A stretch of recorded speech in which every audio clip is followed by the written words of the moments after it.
राजस्थान की भजनलाल सरकार ने प्रदेश में जल क्रांति लाने और भ्रष्टाचार को जड़ से खत्म करने के लिए मोर्चा खोल दिया है। जयपुर में कैबिनेट मंत्रियों ने कांग्रेस शासनकाल पर तीखा हमला बोलते हुए कहा कि पिछली सरकार में जल जीवन मिशन सिर्फ भ्रष्टाचार का अड्डा बनकर रह गया था। जल संसाधन मंत्री सुरेश रावत और जल हितैषी मंत्री कन्हैया लाल चौधरी ने स्पष्ट चेतावनी दी है कि जनता के पैसे की लूट करने वाले बड़े मगरमच्छों को किसी भी कीमत पर बख्शा नहीं जाएगा। सरकार का दावा है कि ईआरसीपी और यमुना जल समझौते जैसी बड़ी योजनाओं को कागजों से निकालकर अब धरातल पर उतारा जा रहा है। पूर्वी राजस्थान के 13 जिलों को पानी पहुंचाने के लिए 26,000 करोड़ के काम जारी है। आगामी 2 वर्षों में हर घर तक सुचारू पेयजल पहुंचाना सरकार की सर्वोच्च प्राथमिकता है। रावत जल संसाधन मंत्री, जिस तरह से 2 साल का आज इन्होंने प्रेस ब्रीफिंग कर जानकारी दी, किस तरह से जो पानी की व्यवस्था है राजस्थान को की जा रही है, हमारे साथ मौजूद हैं। जिस तरह से सर विपक्ष आरोप लगा रहा है लगातार कि ईआरसीपी को लेकर, पानी को लेकर, क्या कुछ कहेंगे? देखिए, ईआरसीपी को लेकर विपक्ष जो आरोप लगा रहा है, उनके आरोप बिल्कुल निराधार है। वो कुछ कर नहीं पाए। अपनी नाकामियों को छिपाने के लिए, राजस्थान की जनता का ध्यान भटकाने के लिए इस तरह की उल्टी सीधी वो बातें पहले भी करते हैं, आज भी कर रहे हैं। भगवान उनको सद्बुद्धि दे।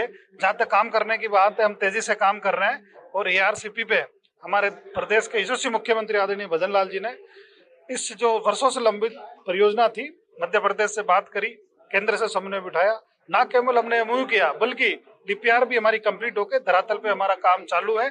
और जिसकी अगर किसी को साथ चलना तो मेरे साथ चलिए। ईआरसीपी का काम किस तेजी से 24 घंटे काम चल रहा है, धरातल पे चल के अपनी आंखों से देखें। सर भजनलाल जी ने कहा कि 26,000 करोड़ के एमओयू मतलब धरातल पर काम चल रहा है ईआरसीपी को लेकर, क्योंकि 13 जिलों की पानी की बात है, लेकिन फिर भी कहीं ना कहीं विपक्ष से लगातार इसको घेरने की कोशिश करता है।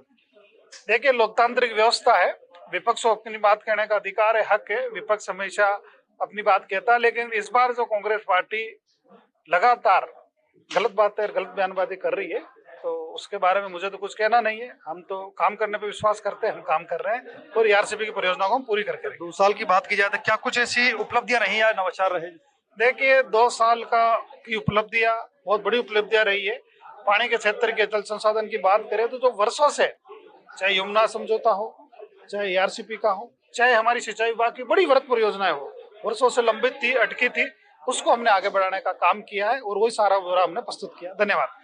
हमारे साथ जिस तरह से सुरेश रावत जो जल संसाधन मंत्री, जिन्होंने कहा कि प्रदेश में जिस तरह से 2 साल में जो भजनलाल शर्मा के नेतृत्व में जो काम किए गए, चाहे यमुना जल समझौते की बात हो या फिर ईआरसीपी जो परियोजना है उसको लेकर काम करने की बात हो, तो कहीं ना कहीं 2 साल में लगातार धरातल पर काम किया जाना। और रही विपक्ष की बात, विपक्षों का आरोप, इन्होंने कहा कि जिस तरह से विपक्ष आरोप लगा रहा है उनका आरोप लगाने के काम है, लेकिन धरातल पर जिस तरह से पानी की कवायद को लेकर जो काम किए जा रहे हैं वो सराहनीय है। मैं लोकेश चौधरी, कैमरामैन शाम के साथ, नेट पर जयपुर से।